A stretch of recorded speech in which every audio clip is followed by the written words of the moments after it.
할렐루야. 제가 기도하겠습니다. 하나님 아버지 고맙고 감사합니다. 3일 동안도 하나님 우리 함께 하시고 은혜 주시고 주님 앞에 나와 또한 예배 드릴 수 있게 하시니 감사합니다. 하나님의 은혜가 아니면 살 수 없는 존재이기에 하나님의 은혜를 구합니다. 이 시간에 함께 하셔서 은혜로 충만케 하옵소서. 예수님의 이름으로 감사드리며 기도합나이다. 아멘. 찬송 266장 266장입니다.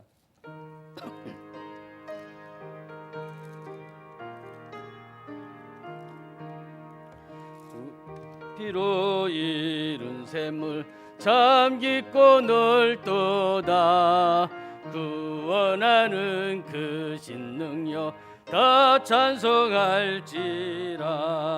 찬송하세 주의 보혈 그 샘에 지금 나아가 죄에 깊이 빠진 이모 그 피로 씻어 맑히네. 죄악 세상 이김으로 거룩한 길 가는 나의 마음 성전 삼고 주께서 계시네. 찬송하세 주의 보혈 그 샘에 지금 나아가 죄에 깊이 빠진 이모 그 피로 씻어 맑히네. 주 예수를 깊이 아는 나은 그네 하늘나라 즐거움이 매일 새롭도다. 찬송하세 주의 보혈 그 샘에 지금 나아가 죄에 깊이 빠진 이 몸 그 피로 씻 2절 죄악 세상 이김으로 죄악 세상 이김으로 거룩한 길 가는 나의 마음 성전 삼고 주께서 계시네. 찬송하세 주의 보혈 그 샘에 지금 나아가 죄에 깊이 빠진 이모 그 피로 씻어 맑히네. 주 예수를 깊이 아는 놀라운 그네 하늘나라 즐거움이 매일 새롭도다. 찬송하세 주의 보혈 그 샘에 지금 나아가 죄에 깊이 빠진 이 몸 그 피로 씻어 맑히네. 아멘. 270장 270장입니다.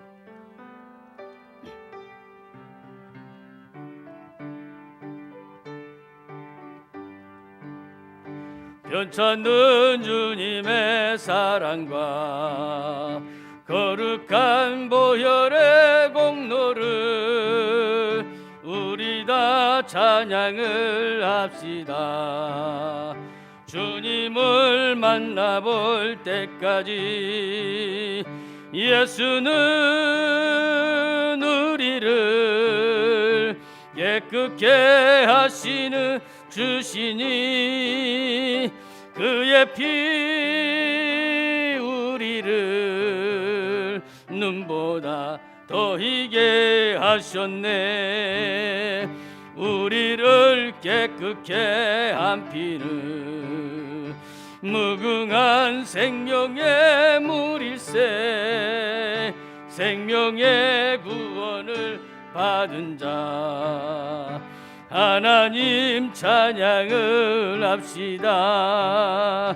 예수는 우리를 깨끗게 하시는 주시니 그의 피 우리를 눈보다 너희게 하셨네.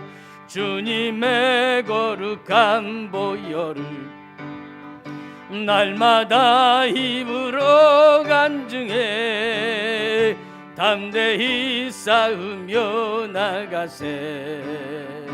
천국에 들어갈 때까지 예수는 우리를 깨끗게 하시는 주시니 그의 피 우리를 눈보다 너희게 하셨네.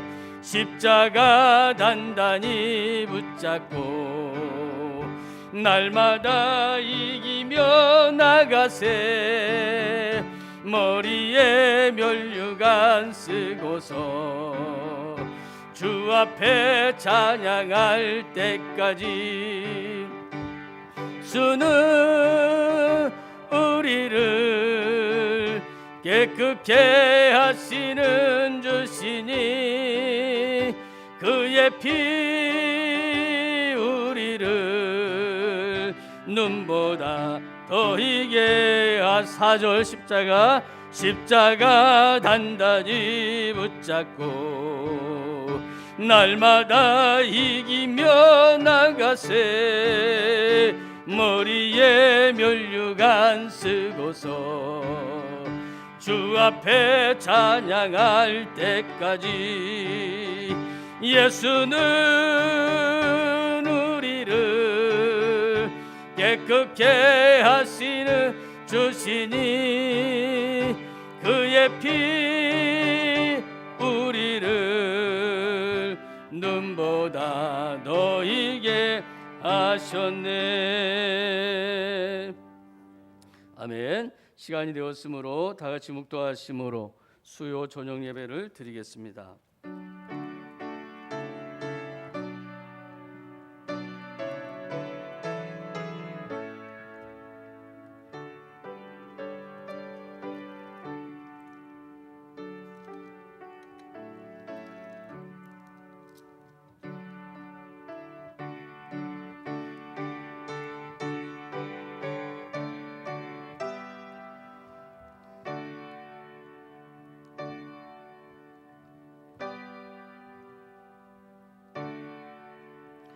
그러므로 형제들아, 내가 하나님의 모든 자비하심으로 너희를 권하노니 너희 몸을 하나님이 기뻐하시는 거룩한 산제물로 드리라. 이는 너희가 드릴 영적 예배니라. 하나님은 영이시니 예배하는 자가 영과 진리로 예배할지니라. 아멘. 찬송 91장입니다.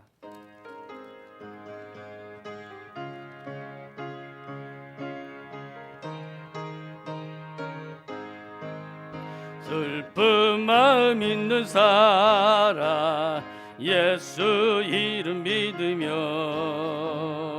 영원토록 변함없는 기쁜 마음 얻으리. 예수의 이름은 세상의 소망이요.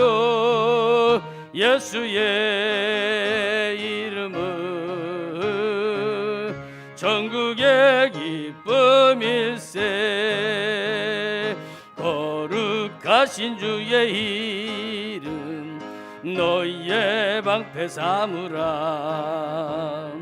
환난 시험 당할 때에 주께 기도드려라. 예수의 이름은 세상의 소망이요. 예수의 이름은 천국의 기쁨일세. 존귀하신 주의 이름 우리 기쁨 되도다. 주의 품에 안길 때에 기뻐 찬송 부르리. 예수의 이름은 세상의 소망이요 예수의 이름은 전국의 기쁨일세. 우리 갈 길 다 간 후에 보좌 앞에 나아가 왕의 왕께 경배하며 멸류관을 드리리. 예수의 이름은 세상의 소망이요 예수의 이름은 전국의 기쁨일세. 아멘. 이 시간에 우리 함께 합심하여 기도하겠습니다. 오늘 드려지는 예배를 위하여 하나님께서 받으시기에 합당한 예배가 되옵소서. 영과 진리로 하나님 앞에 온전히 드려지는 예배 되기 위하여 함께 기도하시고 코로나19 확산을 멈춰달라고 하나님 앞에 기도하며 우리 교회 사역과 담임 목사님과 모든 직분자들의 사역에 감당할 수 있도록 하나님 앞에 기도하고 한국교회와 나라와 민족과 유정자를 위해서 그리고 하는 분들을 위하여 또 가정들을 위하여 하나님 앞에 우리 주여 한번 하시고 함께 기도합니다. 주여, 살아 역사하신 아버지 하나님 참으로 고맙고 감사합니다. 오늘도 하나님 앞에 예배합니다. 하나님께서 받으시기에 합당한 예배가 되기를 원합니다. 영으로 진리로 하나님 앞에 드려지게 하여 주시고 위로부터 내려오시는 하나님의 은혜로 충만한 시간 되게 하여 주옵소서. 먼저 하나님 앞에 늘 깨어있는 우리의 삶이 되게 하시고 믿음으로 살아가되 말씀에 순종하는 우리의 삶이 되게 하여 주옵소서. 세상에 살면서 하나님의 말씀에 불순종하는 삶이 아니라 하나님 세상에서 믿음의 삶을 온전히 살아낼 수 있도록 은혜를 더하여 주옵소서. 코로나가 아버지 하나님 꺾이지 않습니다. 하나님 코로나가 확산이 아버지 멈춰서도록 하나님 도와주시옵소서. 모든 풍랑이 재앙의 풍랑이 멈춰지게 하여 주시옵소서. 하나님의 능력으로 하나님의 능력에는 능치 못할 일이 없는 줄 믿사오니 하나님이 역사하여 주옵소서. 고통당하는 많은 사람들 힘들어하는 많은 사람들에게 위로가 되어주시고 하나님께서 역사하여 주시기를 간절히 원합니다. 하나님 우리 교회를 붙잡아 주시고 이 어려울 때 무엇보다도 깨어있게 하시고 하나님 앞에 예배하며 하나님을 영화롭게 할 수 있는 것이 무엇인지를 알아 하나님을 참으로 믿음으로 잘 섬겨나갈 수 있도록 은혜를 더하여 주옵소서. 담임 목사님 능력 가운데 붙잡아 주셔서 귀한 사역을 감당할 때마다 충만한 능력과 권능을 덧입혀 주시고 성도들을 주님의 말씀으로 양육하며 하나님의 말씀으로 세워나가는데 하나님께서 능하게 하여 주시옵소서. 한국교회를 붙잡아 주시옵소서. 한국교회가 이 어려울 때 세상에 빛이 되게 하여 주시고 연약한 자들을 붙들며 힘들지만은 어렵지만은 여전히 복음을 전하는데 하나님 힘을 더하여 주옵소서. 이 나라와 이 민족 위종자들 가운데 함께 하여 주셔서 저들이 하나님을 경외하고 하나님의 도움을 구하며 하나님 앞에 참으로 올바로 설 수 있도록 하나님이 역사하여 주옵소서. 우리 사랑하는 성도들 육신의 연약한 가운데 있습니까? 삶의 공고한 가운데 있습니까? 자비로우신 하나님께서 저들과 함께하여 주셔서 힘을 더하여 주시고 강건케 하여 주시고 믿음 가운데 서게 하여 주시고 하나님을 잘 섬기는 믿음의 가정들 되게 하여 주옵소서. 이 시간에도 온전히 하나님 앞에 예배합니다. 하나님께서 받으시는 예배 되길 원합니다. 예수님의 이름으로 감사드리며 기도드리옵나이다. 아멘.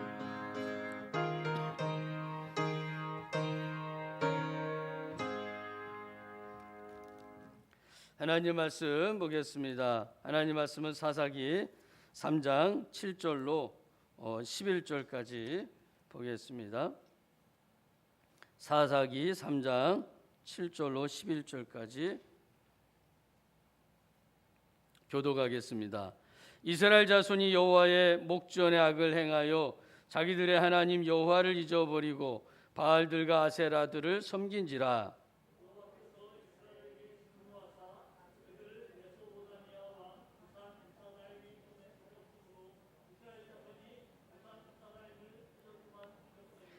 이스라엘 자손이 여호와께 부르짖음에 여호와께서 이스라엘 자손을 위하여 한 구원자를 세워 그들을 구원하게 하시니 그는 곧 갈렙의 아우 그나스의 아들 오니엘이라.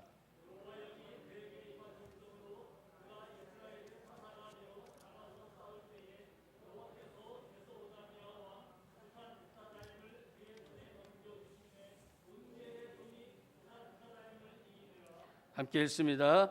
그 땅이 평온한 지 40년에 그나스의 아들 오니엘이 죽었더라. 아멘. 할렐루야. 오늘도 하나님의 은혜가 오늘 교회에서 또 온라인으로 예배드리는 우리 성도님들에게 크신 그 은혜와 복으로 임하기를 원합니다. 오늘 말씀의 제목은 구원자입니다. 오늘 본문을 통해서 그리고 본문이 말하는 구원자가 누구인지에 대해서 함께 살펴보려고 합니다. 사사기를 다루면서 느끼게 되는 것이 있는데 그것은 무엇이든지 우리를 지배하는 것이 우리의 주인이다라는 사실입니다. 권력을 구하는 사람은 권력에 지배당하고 사람에게 받아들여지기를 원하는 사람은 그 사람에게 지배당하게 되는 것입니다. 우리는 스스로를 지배하는 것이 아니라 자기 삶의 주인에게 지배당합니다. 여러분의 삶의 주인은 누구십니까? 여러분의 인생을 이끌어가는 것이 있다면 그것이 무엇입니까? 본문에서 이스라엘은 누구를 주인으로 삼고 살고 있습니까? 7절이 이에 대해서 말하면서 이스라엘 자손의 신앙 상태가 어떠한지에 대해서도 우리에게 말해주고 있습니다. 7절 말씀을 보면 이렇습니다. 이스라엘 자손이 여호와의 목전에 악을 행하여 자기들의 하나님 여호와를 잊어버리고 바알들과 아세라를 섬긴지라.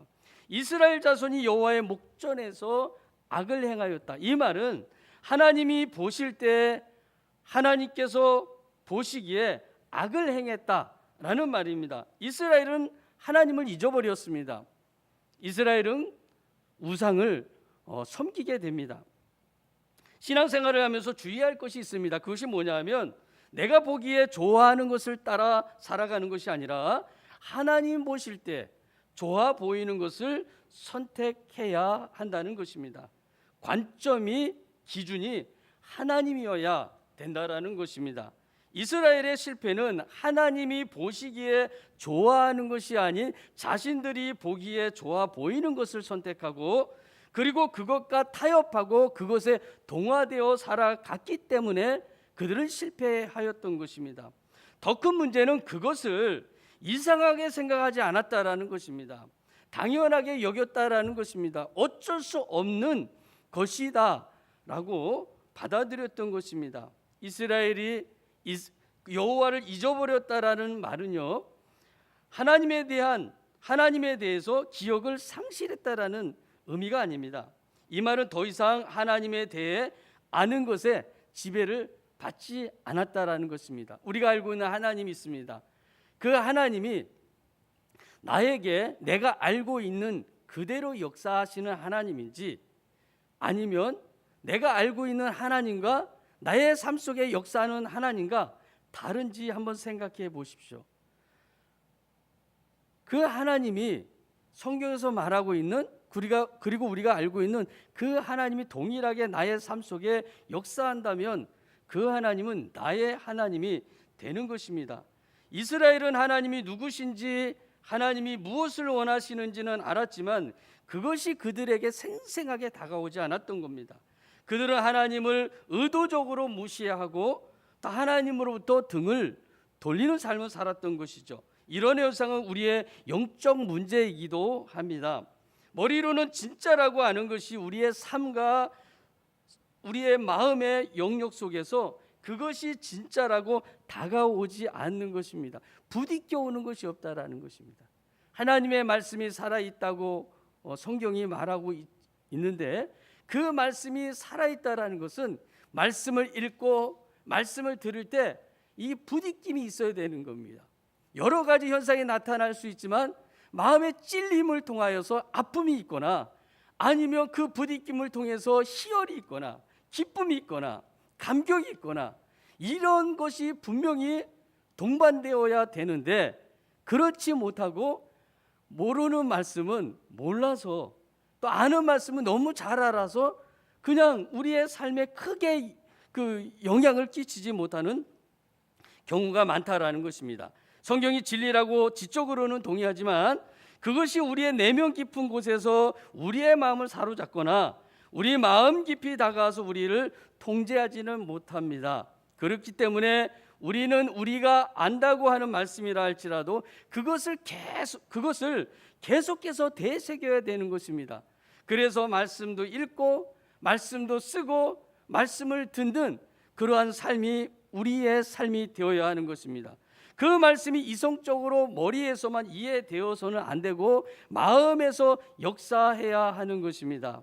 이스라엘 자손이 하나님을 잊어버리지 않았습니까? 잊어버릴 뿐만 아니라 그들은 아세라들과 또 바알들을 섬겼다라고 말합니다. 그것은 하나님에 대해서 알지 못했기 때문에, 하나님이 행하신 일을 몰랐기 때문에, 어쩌면 알았는데도 그것을 믿으려고 하지 않았던, 좀 전에 말씀드렸던 것처럼 그것이 나의 삶과 상관이 없기 때문에 그래 했는지도 모릅니다. 하나님에 대한 무지와 불신앙으로 인하여서 이들은 하나님을 잊어버린 것이고 하나님을 등진 것이고 더 나아가서 우상들을 섬겼던 것입니다. 이스라엘의 광야 생활을 보면 참으로 많은 불평과 또 불만이 많았던 것 같습니다. 그런데 신기한 것은 그들이 그때 우상 숭배에 대해서는 좀 하지 않았다라는 것입니다. 애굽에서 나와 시내산에 도착했을 때 모세가 시내산에 올라가서 내려오지 않자 그때 금신상을 만든 적은 있습니다. 이때가 애굽에서 나온 지 1년도 안 되었을 때이지 않습니까? 하지만 그 이후로 39년 동안 이스라엘 백성들은 그 광야에서 만나가 지겹다고 불평하고 또 물이 없다고 원망하고 모세와 아론만 특권을 누린다고 항명하는 소동은 벌였지만 다른 신을 섬기지는 않았습니다. 이스라엘 백성이 믿음이 좋아서 그랬을까? 이스라엘 백성들이 믿음이 좋았기 때문이 아니라 광야에서 다른 신에 대해서 알지 못했기 때문에 그렇다고 볼 수 있습니다. 그런데 가나안에 와 보니까 가나안 사람들이 섬기는 바알이 있습니다. 바알 옆에는 바알의 분이라고 말하는 아세라가 있습니다. 그래서 사람들에게 이 숭배를 받고 있는 것이 눈에 보였던 것입니다. 눈에 보이는 신상도 있습니다. 신상이 있으니까 신이 존재하는 것 같고 신이 자신들과 함께하고 있다는 느낌도 받습니다. 신상을 모시는 신전도 있습니다. 신전을 보기만 해도 의리의리하죠. 마을에서 가장 크고 가장 웅장하고 가장 멋있고 보기만 해도 영성이 느껴지는, 신전에 도착하면 저절로 경건한 마음까지 듭니다. 신전 앞에 엎드려서 절을 하면 바알 신이 영광을 받는 것 같고 또 바알을 숭배하는 자신이 큰 행위를 하는 그런 느낌도 받습니다. 다른 사람을 봐도, 자기 자신을 봐도, 누가 봐도 종교적입니다. 또한 그곳에는 평상복과는 다른 종교 제복을 입고 있는 사제도 있고요. 또 구별된 종교적 상징물도 많습니다. 그렇다 보니까 그 자리에 있기만 해도 자신이 종교성이 있는 것 같고 그 종교 행위에 참석만 해도 자신이 그 종교를 믿는다라는 것이 저절로 입증되는 것 같습니다. 비록 바알을 몰라도, 자기와 바알이 무슨 관계가 있는지 몰라도 단지 자신이 바알 신전에 있다라는 것, 바알 종교 행위를 하고 있다는 것만으로도 자신이 종교인이다라는 것이 입증되는 것 같습니다. 이것이 세상 종교, 타 종교들의 공통점이고 공통된 특징입니다. 그런데 이스라엘은 아무것도 없었던 겁니다. 여호와는 영이시라면서 신상을 만들지 못하게 해서 신상도 없고요. 신상이 없으니까 당연히 신전도 없습니다. 물론 성막이 있었지만 성막이라고는 자신들이 머물던 천막과 다를 바 없습니다. 성막에 들어가 볼 수도 없습니다. 천막으로 가려놓고 개방을 하지 않은 채 1년에 단 한 번, 그것도 대제사장만이 지성소에 들어가니 그 안에서 무슨 일을 하는지 도대체 알 수도 없습니다. 지성소 안에는 여호와의 신상이 놓여 있는 것이 아니라 무슨 나무 괴짝 같은 것이 들어있다고 하고, 종교와 관련된 인물로는 모세와 아론이 제사장으로 있을 뿐입니다. 그런데 가나안에 들어와 보니까 자신들의 종교와 가나안 종교가 극명하게 대조가 되는 것입니다. 그래서 이스라엘은 눈에 보이지 않는 하나님을 버리고 눈에 보이는 신상에 혹하여서 바알과 아세라를 따라가는지도 모릅니다. 하나님 보시기에 이것은 악한 행위였습니다. 그래서 오늘 본문에서도 이스라엘이 여호와의 목전에 악을 행하였다 그러면서 이어지는 말씀이 그들이 바알들과 아세라들을 섬겼다라고 말하고 있는 것입니다. 이 모습을 보고 하나님께서 어떻게 반응하십니까? 하나님께서 어떻게 하셨습니까? 사사기 3장 8절에서 이렇게 말씀하고 있죠. 사사기 3장 8절 우리 함께 읽겠습니다. 여호와께서 이스라엘에게 진노하사 그들을 메소포다미아 왕 구산 리사다임의 손에 파셨으므로 이스라엘 자손이 구산 리사다임을 8년 동안 섬겼더니, 이스라엘 백성들이 하나님을 잊어버리고 바알들과 아세라들을 섬기는 모습을 보면서 하나님께서 어떻게 반응하셨냐면 진노하셨다 이렇게 말씀하고 있습니다.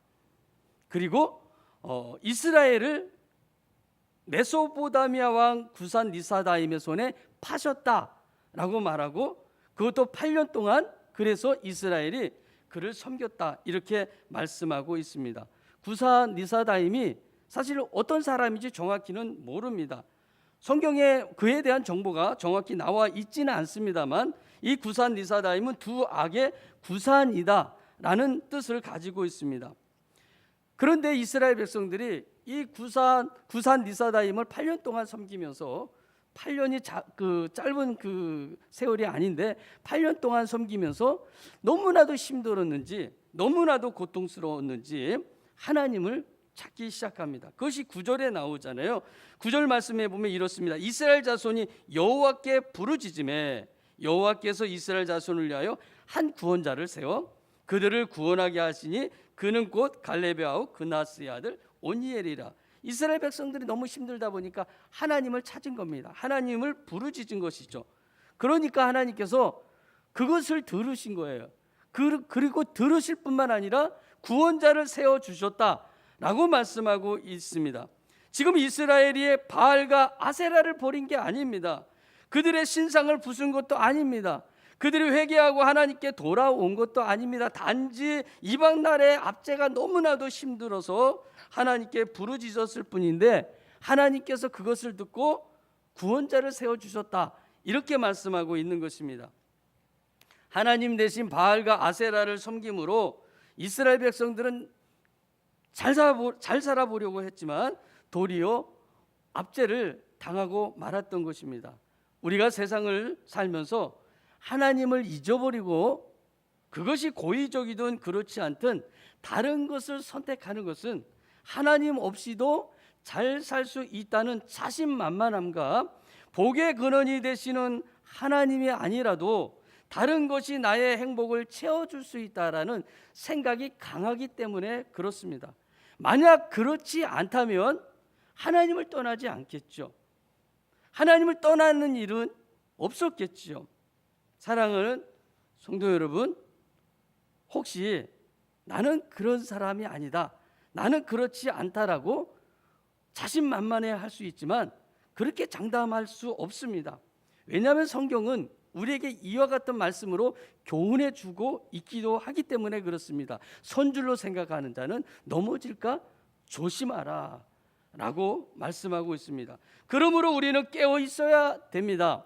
깨어 있어야 할 이유는 깨어 있지 아니하면 주님께서 말씀하신 대로 시험에 들거나 유혹에 넘어갈 수 있기 때문에, 그래서 주님은 유혹에 넘어가지 않기 위해서, 시험에 넘어지지 않기 위해서 깨어 있으라고 제자들에게 말씀하셨고 우리들에게도 말씀하고 계시는 것입니다. 이스라엘 자손이 하나님께 부르짖자 하나님은 기다렸다는 듯이 그들을 위하여 한 구원자를 세우시고 그들을 구원해 주시죠. 하나님은 그들이 하나님에 대해 알기를 원했던 것입니다. 그래야 그들이 하나님을 선택할 것이기 때문에 처음에 말씀드린 것처럼 이들이 하나님을 알지 못했다. 하나님의 행하신 일도 알지 못했다. 그러므로 이들이 우상을 섬겼다. 하나님은 이스라엘 백성들이 하나님 자신을 알기를 원하셨던 것입니다. 구원자를 세우신 목적도 거기에 있습니다. 하나님 알지 못해서 하나님 대신 바알과 아세라를 선택했으니 이제 하나님을 알기 위해서 이스라엘이 하나님을 선택하고 하나님을 믿고 하나님의 말씀대로 행하여 은혜와 복을 그들이 누리기를 바라셨던 것입니다. 그래서 구원자라고 불리는 사사를 하나님께서 등장시키신 것이다 라는 사실입니다. 사사기 3장 9절 전반부를 다시 보면 이렇지요. 이스라엘 자손이 여호와께 부르짖음에 여호와께서 이스라엘 자손을 위하여 한 구원자를 세워 그들을 구원하게 하시니, 구원자를 세워주셨다라는 말은 사사를 세우셨다는 말이죠. 이 말은 사사가 될 만한 사람, 구원자가 될 자격이 있는 사람을 선발했다라는 말이 아닙니다. 그렇다고 그 사람에게 구원자의 역할, 구원의 책임을 맡겼다라는 의미도 아닙니다. 사사를 재판관, 판관이라고 이렇게 말하기도 하는데, 그렇다고 해서 그 사람이 재판을 하고 그 사람이 어떤 일을 판단하는 일을 하는 것이 아닙니다. 무슨 말이냐면 사사를 세우신 분이 하나님이시다라는 것을 기억을 해야 됩니다. 사사를 통해 판결을 만들어내시는 분이 그러므로 누구다? 하나님이시다라는 것입니다. 일을 하는 주체가 누구냐면 하나님이시다라는 것입니다. 구원자를 말할 때도 마찬가지입니다. 그 사람이 구원자의 역할을 하는 게 아니다라는 것입니다. 그 사람이 전쟁을 하고 그 사람이 승리를 하고 그 사람이 구원을 이루어내는 것이 아니다라는 것이죠. 하나님이 그 사람을 구원자로 부르신 것이고 하나님이 그 사람을 통해 구원을 이루어 내신 것입니다. 하나님이 하시는 것이다라는 것입니다. 하나님이 하신 일이다라는 것입니다. 모세를 생각해 보면 좀 더 이해할 수가 있을 것 같습니다. 모세가 이스라엘의 리더가 되어서 출애굽 사건을 진두지휘합니다. 그렇다고 해서 모세가 출애굽을 시킨 당사자였는가? 그렇지 않습니다. 모세가 스스로 행한 일이 성경을 보면 거의 없습니다. 스스로 가지도 않았고 스스로 기적을 행하지도 않았습니다.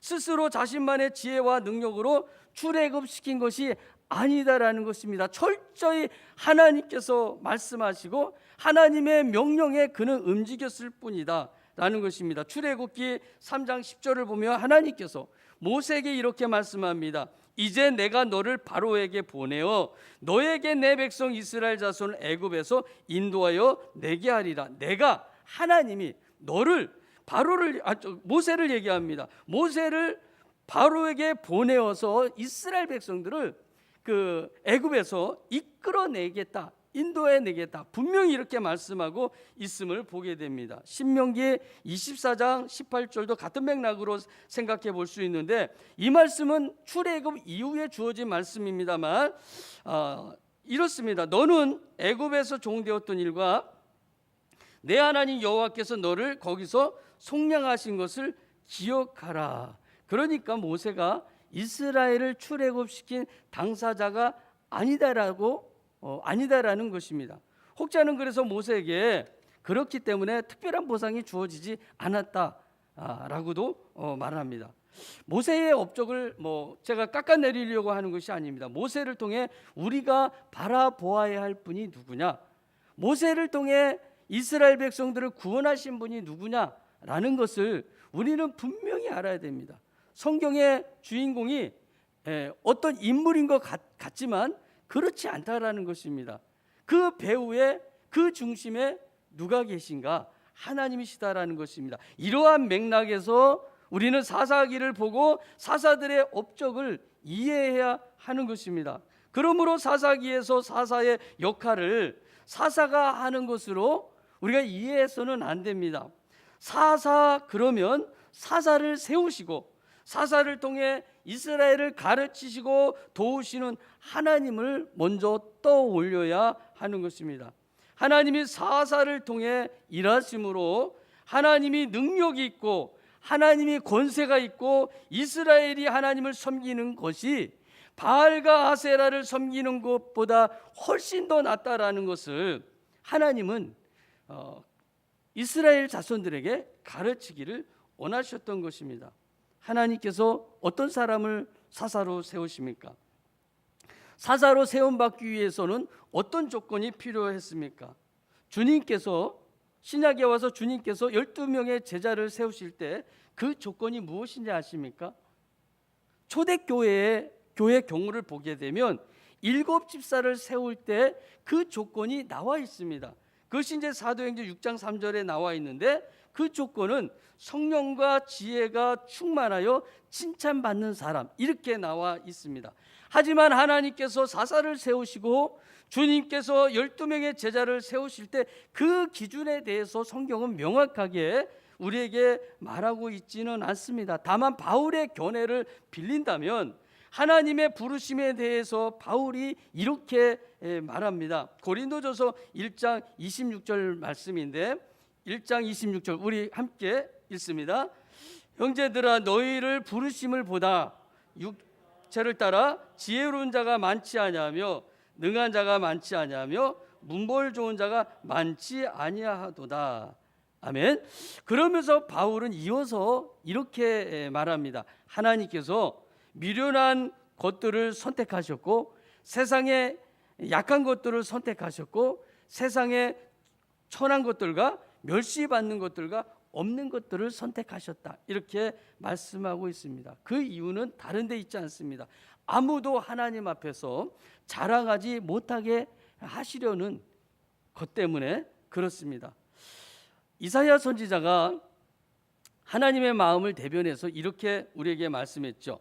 이 백성은 내가 나를 위하여 지었나니 나를 찬송하게 하려 함이라. 제가 왜 이 말씀을 갑자기 드리냐면 하나님께서 사사를 세운 목적 속에 하나님께서 이스라엘 백성들에게 기대하고 있는 부분이 무엇인지, 그 기대가 무너졌고 하나님은 그 기대가 다시금 세워지기를 원하는데 이사야 선지자의 말에 의하면 하나님께서 이 백성은 내가 나를 위해 지었나니 나를 찬송하게 하려 합니다 라는 말씀하고 있다라는 것입니다. 하나님 모든 사람들을 통해서 찬송받기를 원하고 계십니다. 모든 사람에게 영광 받으시기를 원하고 계십니다. 그런데 하나님이 누구신지 알아야 하나님을 찬양도 하고 하나님께 영광을 돌릴 수도 있는 것입니다. 이런 점에서 하나님이 사사를 세우실 때 세워서 이스라엘을 구원하시면서 기대했던 것이 바로 그들이 하나님을 알아가는 것, 하나님을 제대로 아는 것이라고 말할 수가 있습니다. 이는 그들에게 찬양받기를 원하시고 그들을 통해 영광받기를 바라시는 하나님의 간절함이 그 안에 담겨 있다고 볼 수가 있습니다. 사사기는 그러므로 사사들의 행적과 사사들이 어떤 일을 했는지에 대해서 단순히 알려주는 책이 아니다라는 것입니다. 사사를 등장시키신 것은 그 사사의 우월함이나 탁월함을 소개하기 위함이 아니라 하나님의 일하심, 하나님께서 어떻게 일하고 계시는지에 대해서 말씀하기 위해서다라는 것입니다. 그렇기 때문에 사사기에서 사사에 대한 충분한 정보가 또 구체적인 설명이 없는지도 모르겠습니다. 사사기를 보게 되면 12명의 사사가 이제 나오게 되는데 오늘 본문에 그 첫 번째 사사가 나옵니다. 온니엘입니다. 근데 온니엘에 대해서 뭐라고 이야기하고 있냐면 갈렙의 아우 그나스의 아들 온니엘 이렇게 소개하고 있습니다. 갈렙의 아들도 아니고 갈렙의 아우도 아니고 갈렙의 아우 그나스의 아들 이렇게 소개하고 있는데 도대체 이게 뭐냐라는 겁니다. 또 12절 이하에 보면 에훗이라는 사사가 나옵니다. 베냐민 사람 게라의 아들 왼손잡이라고 소개하고 있습니다. 게라가 누구인지 왼손잡이가 어떻다는 것인지에 대해서 말해주고 있지 않습니다. 31절에는 아낫의 아들 삼갈이 나오는데 역시 삼갈이 누군지, 그의 아버지 아낫이 누군지, 그가 왜 사사로 세워졌는지에 대해서는 모릅니다.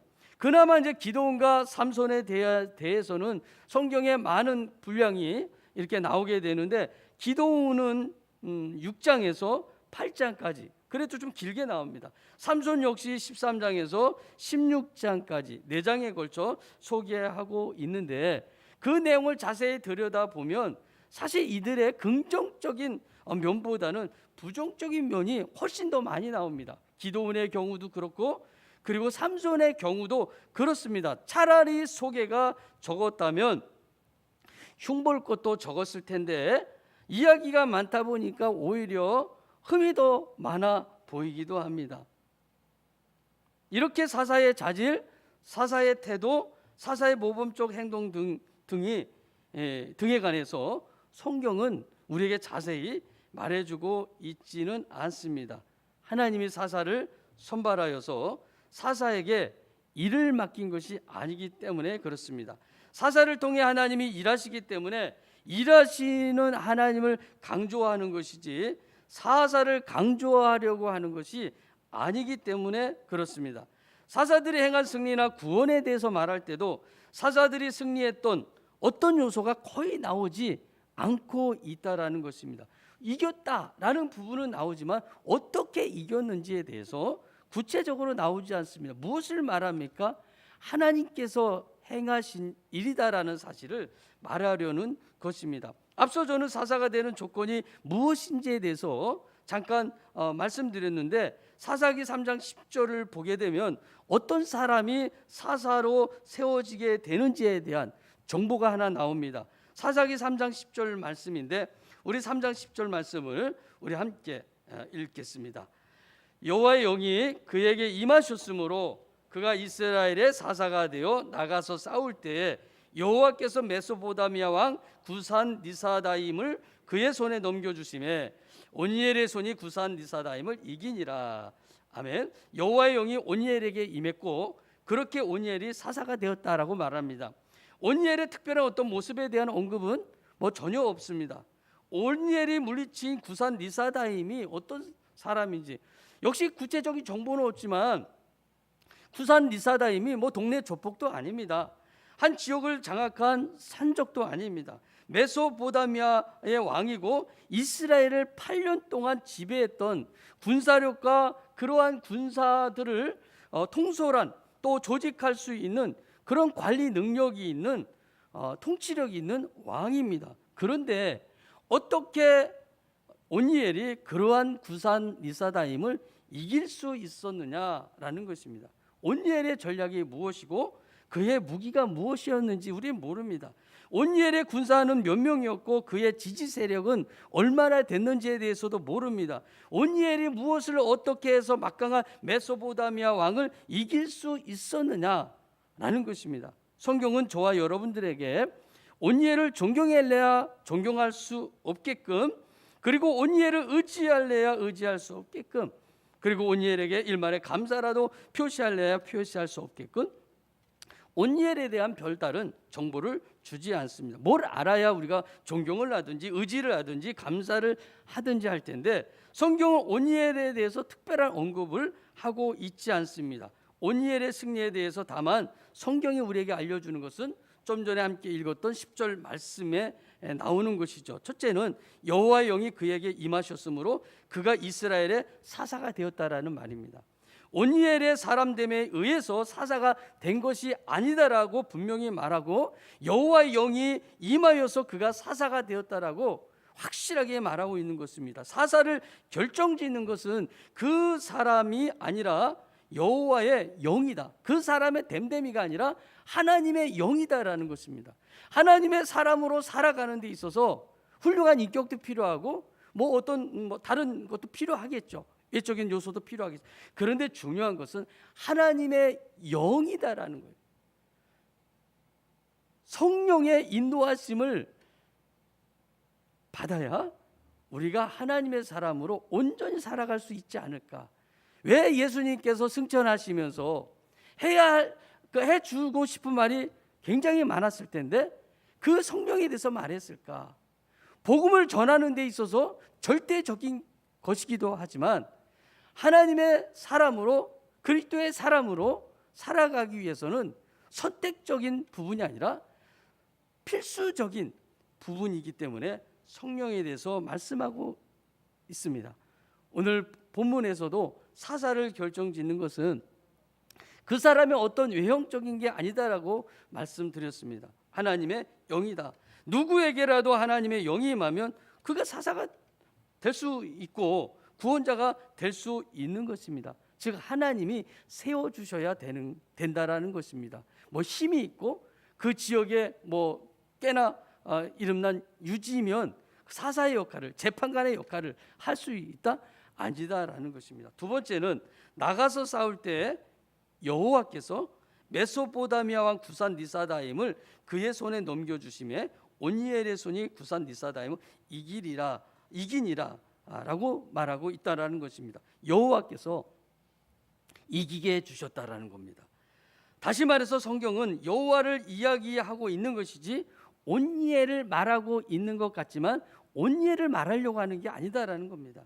성경은 하나님을 강조하고 있는 것이지 사사를 강조하려는 그 의도는 없습니다. 단지 우리가 어떤 지역에서 어떤 사사가 이스라엘을 구원했다라고 해서 우리가 정보적인 차원에서 그 사사에 대해서 배울 수 있고 또 알아갈 수는 있지만 우리는 사사를 통해서 하나님을 봐야 된다라는 것입니다. 앞으로도 여러 명의 사사가 나오는데 물론 이름만 나고 뭐 큰 업적 없이 나오는 사사, 소사사도 있지만 뭐 이렇게 다양한 그런 많은 업적을 남긴 대사사의 경우도 있지만 그가 소사사가 됐든 대사사가 됐든 그를 통해서 일하시는 하나님을 바라보아야 한다라는 것입니다.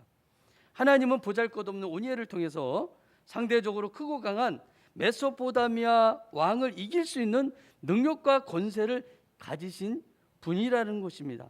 또한 이스라엘 자손이 자신을 떠났음에도 불구하고 그들의 부르짖음을 듣고 사사를 세워 그들을 구원하시는 자비로우신 하나님이시라는 사실도 말해주고 있습니다. 이스라엘은 그러므로 보잘것없는 온니엘을 통해서도 승리할 수 있게 하시는 하나님을 배워야 했고요. 메소포다미아는 자신들의 군사력과 전략을 가지고도 하나님을 이길 수 없다라는 것을 배워야 했습니다. 저와 여러분도 하나님을 배워야 합니다. 하나님을 바로 알아야 매사에 하나님을 선택하게 될 것이고 하나님을 선택해야 하나님의 약속하신 자유와 평화와 안식과 복을 누릴 수가 있게 되는 것입니다. 사사기 3장 11절 끝절인데 이렇게 말하고 있습니다. 그 땅이 평온한 지 40년에 그나스의 아들 온니엘이 죽었더라. 이렇게 이제 끝납니다. 그래서 궁금한 것이 생겼습니다. 그것이 뭐냐면 이스라엘 땅이 평온한 40년 동안 이스라엘 자손들 안에 어떤 일이 있었을까? 그것이 이제 궁금합니다. 물론 성경은 우리에게 모든 걸 다 말해주고 있진 않지만 이 말씀을 보면서 그냥 그 땅이 평온한 지 40년 동안 평화로웠고 이제 온니엘이 죽었다 이렇게 말씀하고 있는데 이 40년 동안 어떻게 평화로웠을까? 이런 생각이 들었던 것입니다. 온니엘 사건을 통해 이스라엘이 하나님에 대해 새삼 알게 되었고 그러므로 하나님을 잘 섬겨서 평화로웠을까? 아니면 온니엘이 이스라엘을 잘 다스렸기 때문에 그 땅이 평화로웠을까? 여러분은 어떻게 생각하십니까? 물론 온니엘의 영향력이 없지는 않았겠죠. 그러나 분명한 것은 온니엘을 세우셔서 이스라엘을 구원하신 하나님이 그 땅을 돌보셨기 때문에 평화로웠다라고 말할 수가 있습니다. 그러므로 그 땅이 40년 동안 평온을 유지할 수 있었던 것입니다. 이스라엘을 누가 구원했는지 그들의 구원자가 누구인지 하는 물음에 우리는 확실히 대답할 수 있어야 됩니다.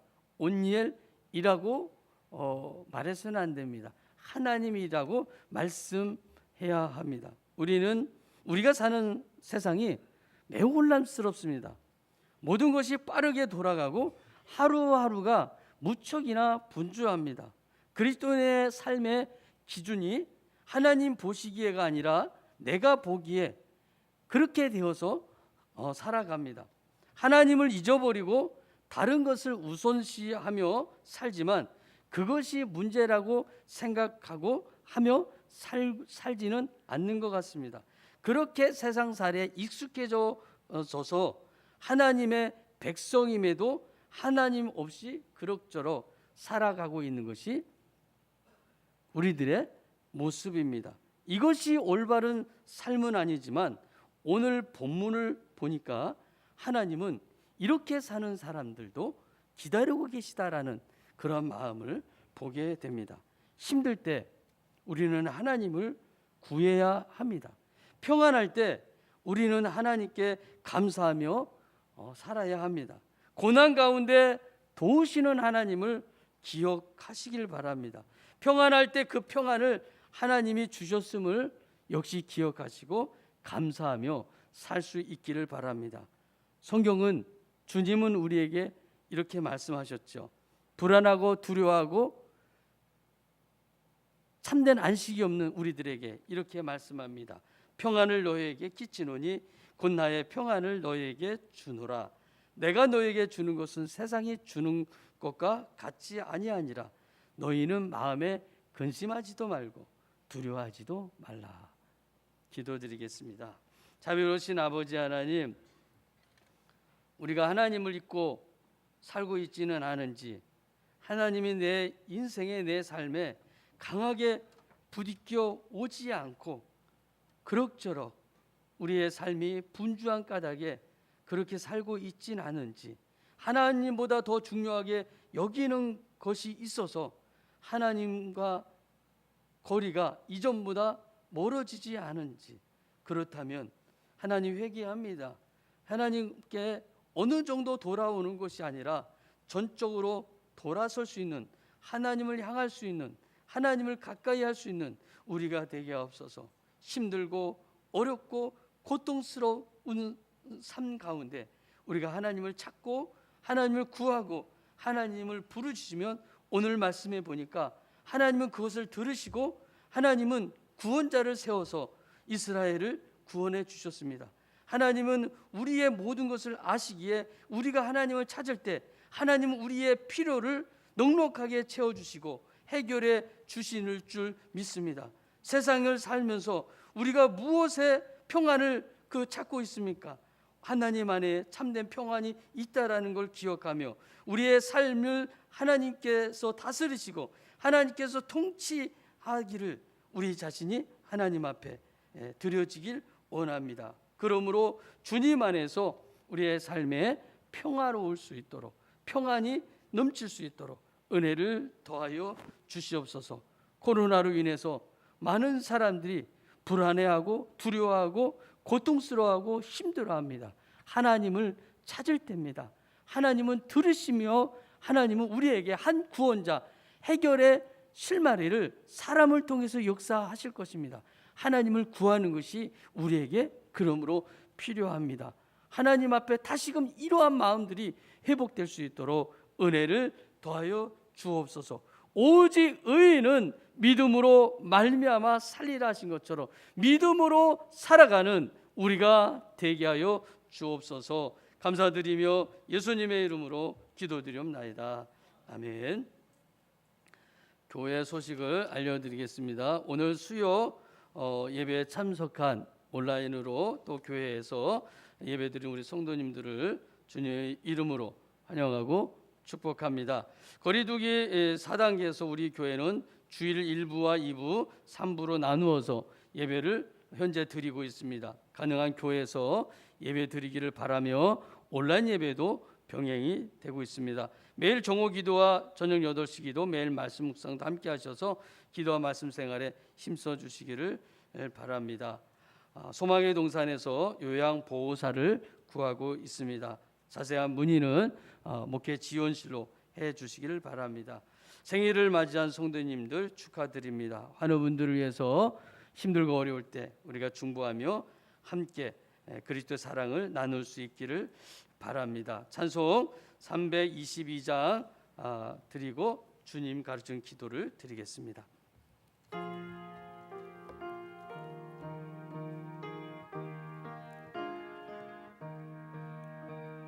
세상에 헛돼 신을 버리고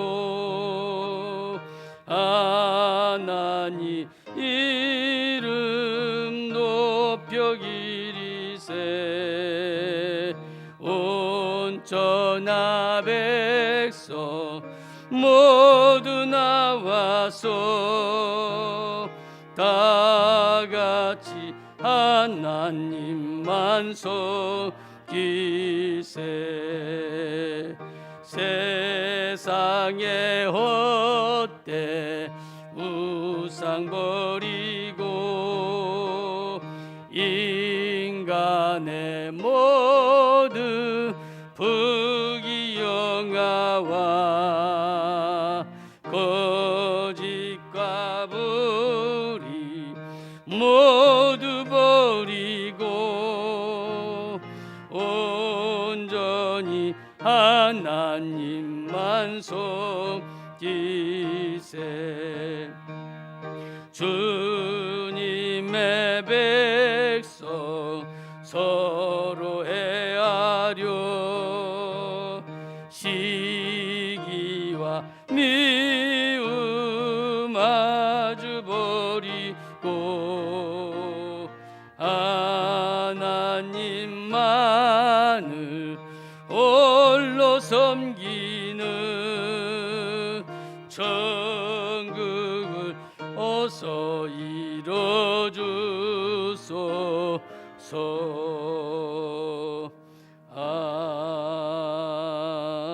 아멘. 하늘에 계신 우리 아버지여, 이름이 거룩히 여김을 받으시오며 나라가 임하시오며 뜻이 하늘에서 이루어진 것 같이 땅에서도 이루어지이다. 오늘 우리에게 일용할 양식을 주시옵고 우리가 우리에게 죄 지은 자를 사하여 준 것 같이 우리 죄를 사하여 주시옵고 우리를 시험에 들게 하지 마시옵고 다만 악에서 구하시옵소서. 나라와 권세와 영광이 아버지께 영원히 싸움나이다. 아멘. 오늘 말씀을 기억하면서 함께